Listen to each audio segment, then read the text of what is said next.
de la journée, sur l'étude de 2 traitements de protection et consolidation de la statuaire en marbre de la collection extérieure du château de Versailles, présentée donc par Azzurra Palazzo, qui est restauratrice de sculpture et qui, alors je ne sais pas si elle a déjà rejoint le C2RMF, mais elle est en voie de le rejoindre, en tout cas dans la filière sculpture, et Jérémy Hénin, qui est ingénieur d'études au pôle Pierre du laboratoire de recherche des monuments historiques. Alors, nos 2 intervenants sont en visio à distance, donc j'espère que la technique suivra bien et qu'on pourra à la fois les voir et qu'ils pourront nous voir et interagir avec nous. Donc, je vous passe la parole pour une présentation de 25 à 30 minutes.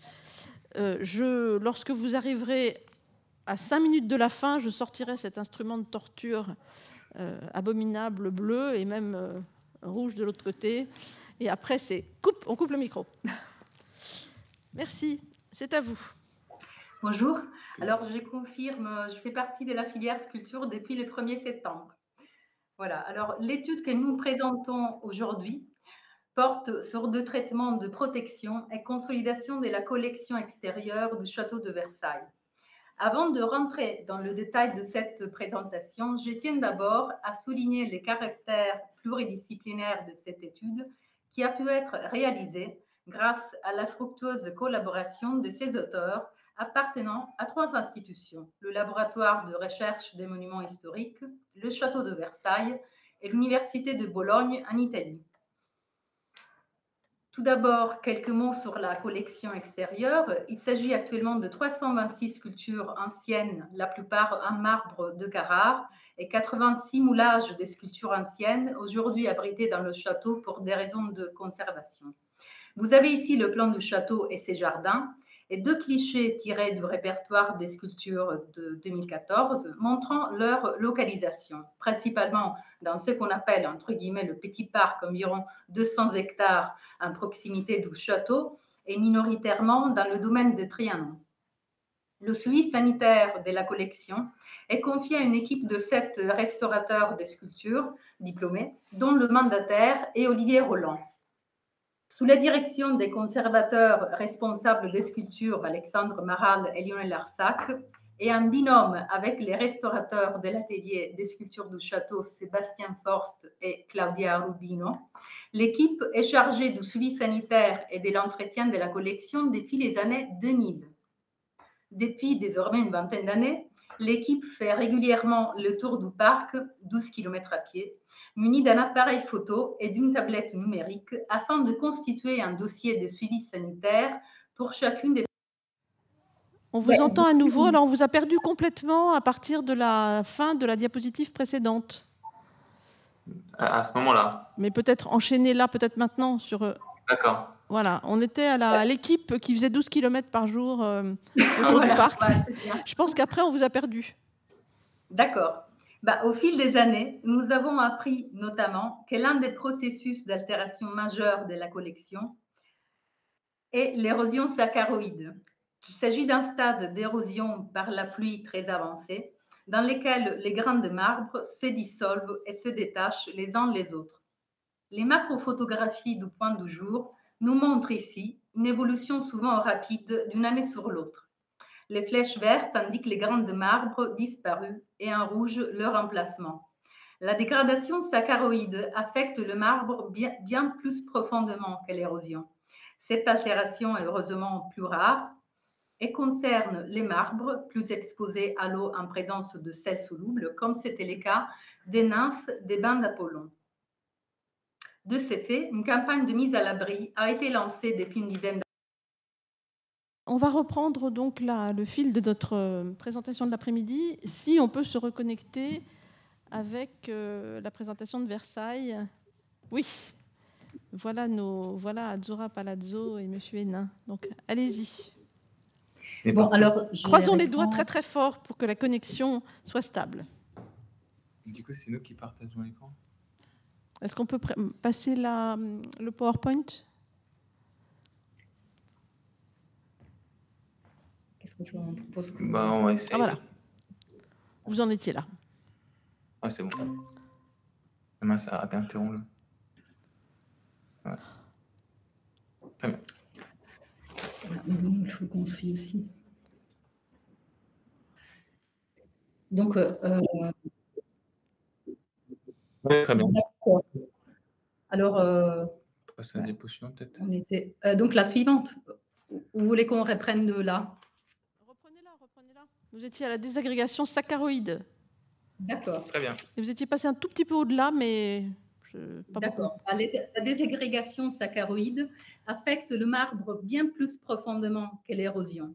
Cette altération, heureusement, est plus rare et concerne le marbre plus exposé à l'eau en présence des sels solubles, comme c'était le cas ici des nymphes des bains d'Apollon.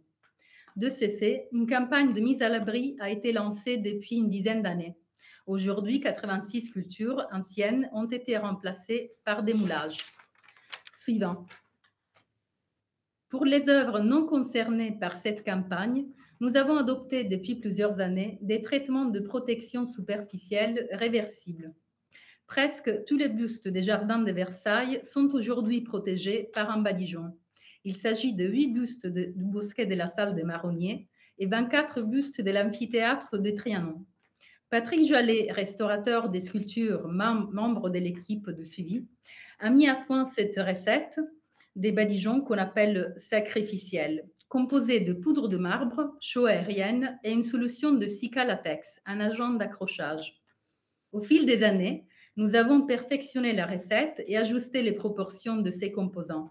L'application des badigeons s'est faite aujourd'hui au moyen d'un pistolet à air comprimé, ce qui permet la formation d'une couche homogène et très fine, autour de 300 microns. Cette protection est efficace, mais doit être régulièrement renouvelée, car les badigeons disparaissent après 18 mois environ, selon l'environnement d'exposition. Suivant. Depuis quelques années, nous avons orienté notre recherche vers une alternative aux badigeons, et notamment des méthodes de consolidation réversibles. En 2017, l'atelier des sculptures du château de Versailles, l'équipe du suivi sanitaire, le pôle Pierre du LRMH et l'Université de Bologne ont réalisé des consolidations par hydroxyapatite sur des éprouvettes et sur le buste de l'Afrique à l'amphithéâtre de Trianon. Il s'agit d'un traitement par une solution d'hydrogénophosphate de diammonium qui réagit avec la calcite du marbre pour former de l'hydroxyapatite. Qu'est-ce que c'est l'hydroxyapatite? C'est le composant inorganique de l'émail de dents, plus résistant à l'eau que la calcite du marbre, avec deux effets positifs attendus. D'une part, une consolidation de la zone imprégnée et une autre, une diminution de la solubilité des surfaces recouvertes par l'hydroxyapatite. Le suivi de ce buste et de ces éprouvettes, avec notamment des analyses du LRMH, montre des résultats positifs qui ont fait d'ailleurs l'objet d'une publication récente. Suivant. Ici, on observe les étapes du traitement sur les bustes de l'Afrique. L'application donc s'est faite par compresse de pulpe de papier, imbibée d'une solution d'hydrogénophosphate d'ammonium concentré à 1 mol, posée puis rincée après 24 heures à l'eau déminéralisée. Suivant.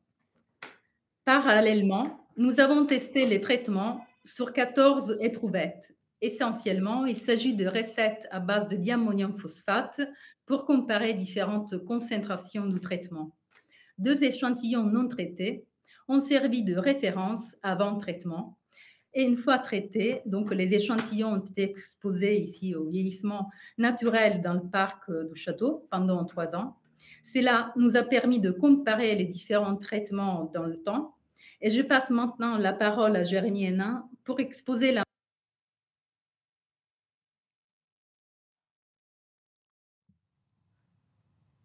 Bon, nous les avons à nouveau perdus.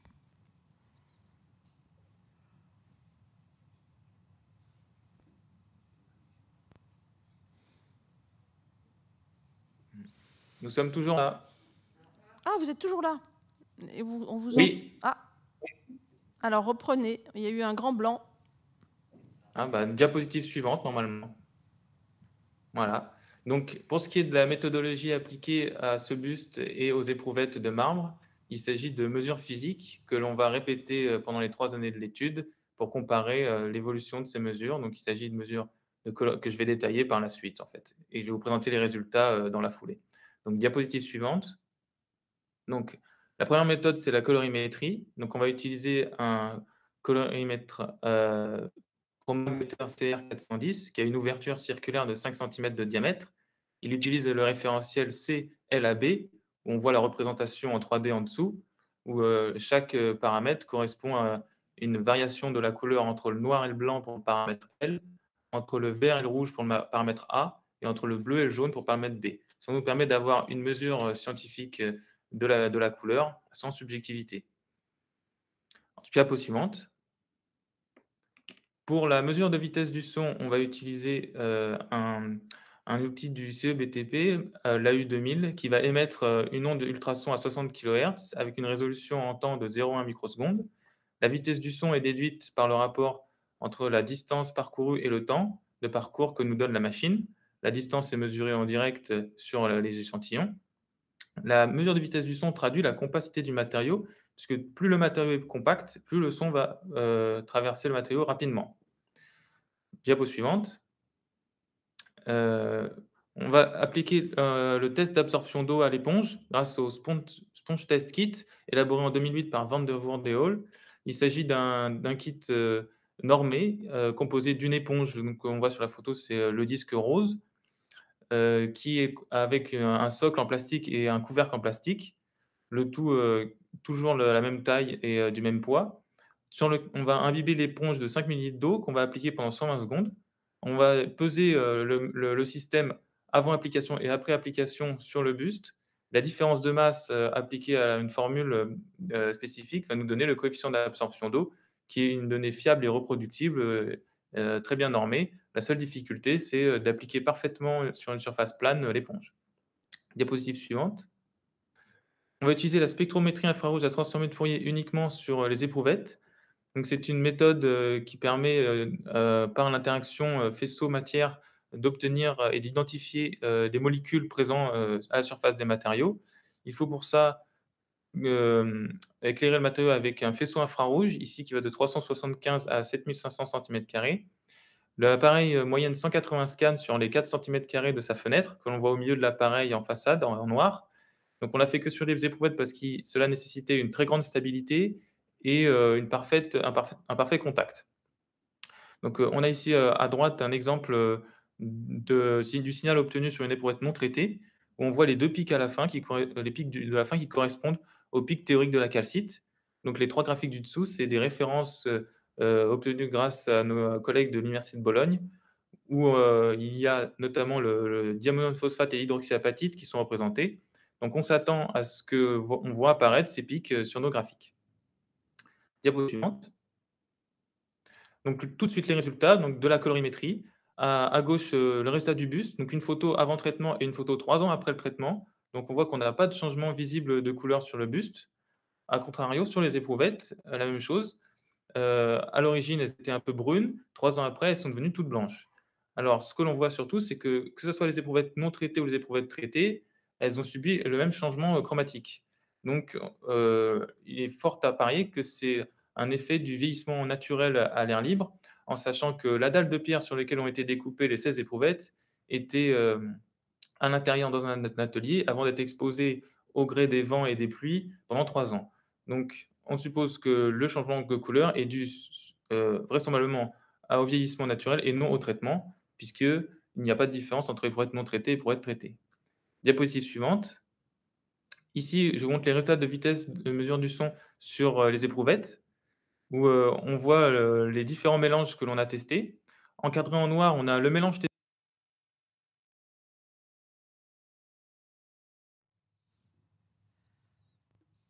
C'est que, et à gauche, en vert, c'est les éprouvettes non traitées.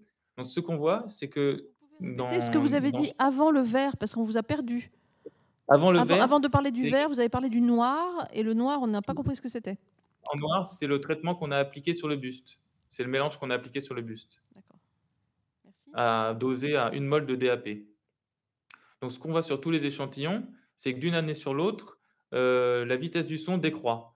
Donc ce qui traduit la désagrégation progressive du marbre. Là où les traitements sont intéressants, c'est que lorsqu'on regarde les barres bleues, juste après le traitement, on est au-dessus de la valeur maximum obtenue sur les barres vertes, donc c'est la ligne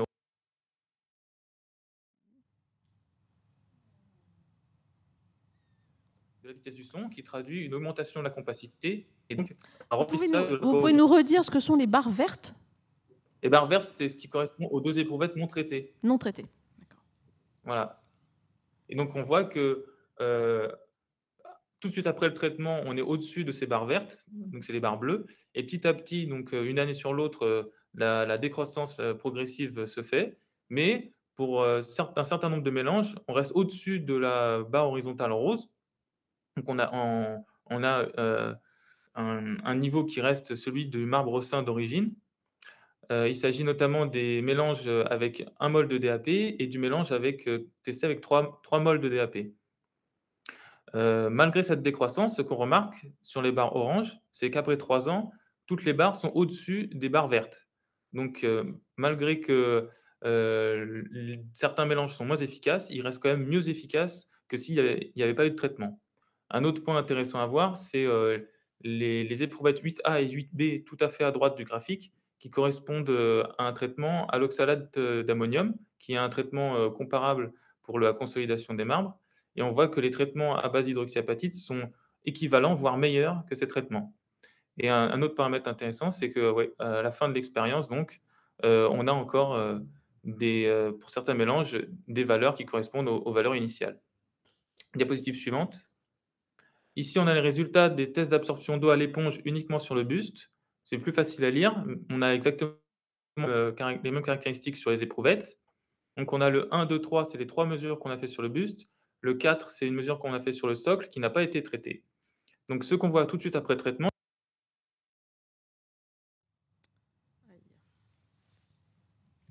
continue après 2 ans de traitement, puisque du moment qu'il y a encore, le DAP en contact avec la calcite, il y a formation d'hydroxyapatite, donc un comblement de la porosité, une diminution de l'absorption d'eau du matériau et donc une protection face à, l'érosion. On a fait une mesure très récemment en 2021 où, on supposait qu'il y avait plus de traitement sur le buste et effectivement, on voit, que les capacités d'absorption du matériau remontent. Donc, il n'y a plus de traitement, la désagrégation, reprend et du coup, le matériau redevient de plus en plus poreux et absorbe de plus en plus d'eau. Diapositive suivante. Donc pour en être sûr, on regarde les graphes de la spectrométrie infrarouge à transformée de Fourier. Donc, en haut à gauche, c'est les mesures juste après traitement, où on voit tous les pics correspondant à soit à l'oxalate d'ammonium de calcium, soit au HAP, soit au DAP. Et en dessous, on a les mêmes 3 ans plus tard, où là, sur les 16 éprouvettes, il n'y en a plus qu'une, où on voit apparaître, 2 petits pics de HAP. Tous les autres ont le même, sont exactement pareils que le signal d'une éprouvette non traitée. Donc on revient à du marbre sain, sans plus aucun, produit, traité, de traitement. Le seul, où il reste un peu de produit, c'est, le mélange dosé avec, 3 mols de DAP, donc le plus dosé. Mais sinon, le mélange qu'on a testé sur le buste, lui, il y a plus aucun signe de traitement au bout de 2 ans. Donc ça peut aller jusqu'à 3 ans avec, un fort, dosage et au bout de 2 ans, on n'avait plus du tout de pic, en infrarouge. Diapositive suivante. Donc si on fait le bilan, on a observé qu'il n'y avait pas de changement chromatique dû au traitement, mais que ça n'empêche pas les changements de couleur. On a une augmentation de la compacité du matériau, mais ça ne stoppe pas la désagrégation du matériau. On a une diminution de la capacité d'absorption d'eau du matériau, donc en lien avec cette augmentation de compacité. Disparition totale des produits appliqués au bout de 3 ans. Les produits avec une concentration plus forte sont plus efficaces et persistent plus longtemps. La surconcentration n'entraîne pas forcément d'effets supplémentaires. Les traitements au DAP ont une protection équivalente, voire supérieure à celle occasionnée par le traitement à base d'oxalate d'ammonium. Les composés annexes qu'on a introduits dans les produits de traitement dont on ne vous a pas parlé et qui sont potentiellement générateurs de sel ne font pas apparaître d'influence néfaste à l'échelle de l'étude. Si on fait le bilan de cette étude, le traitement à base de DAP est efficace grâce à une consolidation superficielle en diminuant l'absorption d'eau du matériau. Ça le préserve pendant environ 2 ans, avec a priori une innocuité et une réversibilité totale. La retraitabilité du matériau du traitement est envisageable, mais doit être testée, ainsi que l'exposition à différents environnements. C'est la suite de notre projet et qui nous occupe actuellement. Diapositive suivante. Donc, au vu des résultats positifs obtenus par le traitement à l'hydroxyapatite, nous avons décidé de renouveler le traitement en 2021. Le buste de l'Afrique a été donc traité à nouveau au bout de 3 ans. Il s'agit de continuer à protéger l'œuvre par le même traitement, mais aussi de poursuivre notre étude et de déceler au plus tôt un éventuel effet indésirable.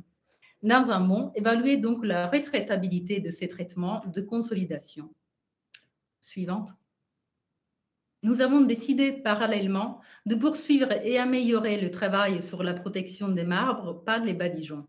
Cette fois-ci, avant l'application du traitement, nous avons pu réaliser, grâce au LRMH, des mesures de colorimétrie et d'absorption d'eau afin d'évaluer correctement le degré de réversibilité de ce procédé. Suivante. Toujours dans le but d'améliorer la protection des marbres par un badigeon, nous avons testé d'autres recettes. Nous avons traité la majorité des bustes avec un badigeon standard qu'on a nommé BA1. Nous avons ensuite traité 6 bustes, 3 à Trianon, 3 au Bosquet des Marronniers, avec 3 nouvelles recettes. Un badigeon standard avec diammonium phosphate afin d'évaluer une amélioration de sa durabilité, qu'on appelle BA1 HAP. Un badigeon standard mais sans cicalatex pour définir la durabilité des badigeons sans cet agent d'accrochage, qu'on appelle BA2. Enfin, un badigeon standard mais sans cicalatex avec ajout de diammonium phosphate pour voir si ce composant peut permettre de se passer de l'agent d'accrochage sur lequel, j'avoue, nous avons quelques réserves car on ne connaît pas la composition exacte, mais aujourd'hui indispensable pour la tenue du badigeon. Nous avons traité et comparé ces nouvelles recettes sur les échantillons en atelier et je laisse Jérémy Hénin vous exposer les premiers résultats. Donc, les premiers résultats de la colorimétrie, c'est la photo qu'on voit en haut à droite. Les 6 éprouvettes ont été découpées dans la même plinthe de marbre, où on voit la couleur du marbre sain tout à gauche, l'éprouvettes témoin. Le traitement à base d'hydroxyapatite, on voit qu'il y a un très léger blanchiment, mais la différence est très peu visible, alors que sur les 4 traitements à base de badigeon, on a un très fort blanchiment. Donc là, la mesure est claire et on va voir par la suite comment ça évolue. Pour ce qui est des coefficients d'absorption d'eau, là aussi, la différence est très claire. Par rapport aux témoins, le traitement avec l'hydroxyapatite fait diminuer le coefficient d'absorption d'eau, donc c'est ce qu'on avait vu déjà dans l'étude précédente. A contrario, les 4 badigeons, eux, font augmenter le coefficient d'absorption d'eau, ce qui est logique puisque le badigeon a une porosité plus importante que celle du marbre. On voit déjà se dégager une différence entre les badigeons 1 et les badigeons 2, où on voit peut-être l'influence du cicalatex qui aurait des propriétés hydrophobes, où l'absorption du coup d'eau est moindre. L'influence de l'hydroxyapatite dans les 2 mélanges n'est pas très claire à ce niveau-là, ce qui nécessite le suivi et la poursuite de l'étude. Pour ce qui est des coefficients d'absorption d'eau sur les bustes, donc le graphique à droite, on voit là aussi que sur l'Afrique, on a de nouveau une diminution du coefficient d'absorption d'eau avec l'hydroxyapatite, qui est flagrante, contrairement aux mesures sur les bustes, où si on prend en compte les barres d'erreur, on a majoritairement une augmentation du coefficient d'absorption d'eau, donc qui reste dans la logique de ce qu'on a mesuré sur les éprouvettes. Ce qui est intéressant de voir ici, c'est qu'avant traitement, tous les bustes ont des valeurs d'absorption d'eau différentes, et donc on va pouvoir comme ça mesurer l'influence des différents marbres qui existent. Donc c'est une étude qui se poursuit dans les 3 années qui vont venir et dont on espère avoir des bons résultats. Pour avoir l'entièreté des résultats de la première étude, diapo suivante, il existe plusieurs publications où vous pouvez retrouver toutes les mesures, les différents mélanges appliqués et beaucoup plus d'informations. Voilà. Merci. Merci.